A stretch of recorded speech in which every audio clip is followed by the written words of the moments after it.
I work with all the ambassador collection that we have at the amphitheater.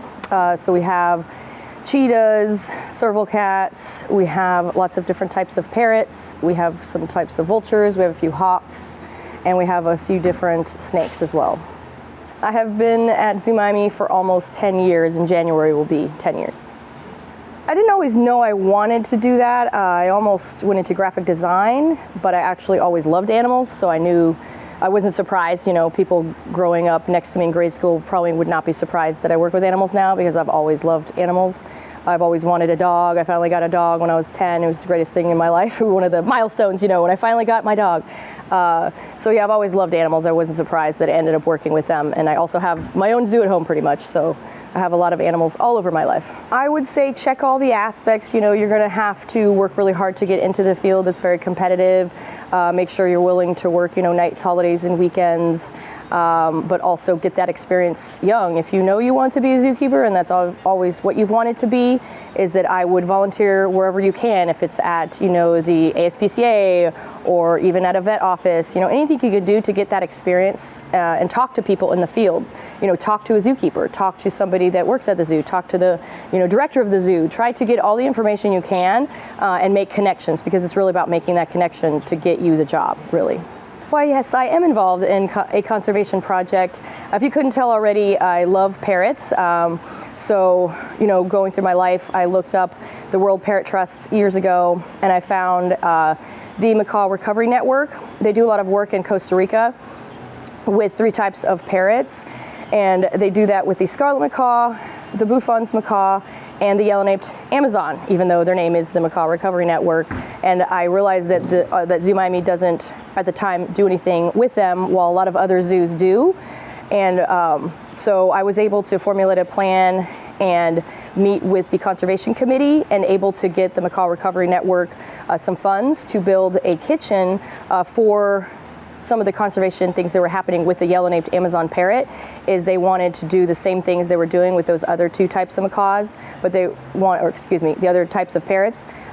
They wanted to do that with the yellow-naped Amazon, where they can actually breed them and then release them into the wild. So it was the step they needed, and able to convert this little trailer they already had into an actual kitchen.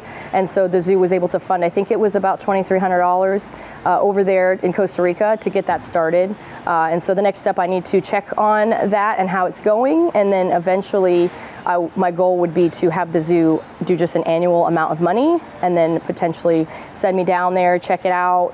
And the goal would also be to have a macaw flyover here to actually, you know, help spread that message of conservation about parrots, because we live in this tropical area, and we should, you know, really have that flyover here to able to spread that message about conservation and with the parrots.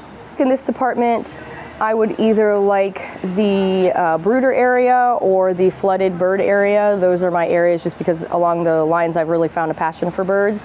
I love mammals, but I just really have found a passion for birds, and I do love all the animals in the flooded bird area as well as just in the brooder. It's very intriguing to me to see what other birds I could get experience working with, because with most of the birds I've worked with are, you know, vultures, hawks, and parrots, but other types of birds I would like to work with a little more too.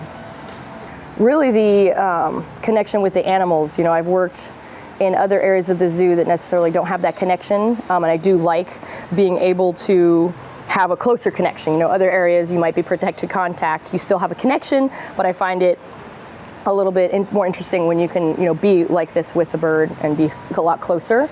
And then just the busyness, really, like, our day is so busy, you don't have time to be bored. I don't want to be bored, and so we get to work, and it's like 1 o'clock, we're like, oh, we have to eat lunch. You know, we eat lunch a lot later. We just have so much to do, especially since our animals are everywhere right now. But, you know, it's very busy, but it's nice and fast paced, and you basically don't have enough time to get everything you want to get done in a day. There's no really off time, but I do like that fast paced, I guess.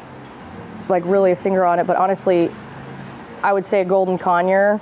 I love golden conures and how conures are very playful. They're just really friendly overall, and I would say that's probably just my favorite animal.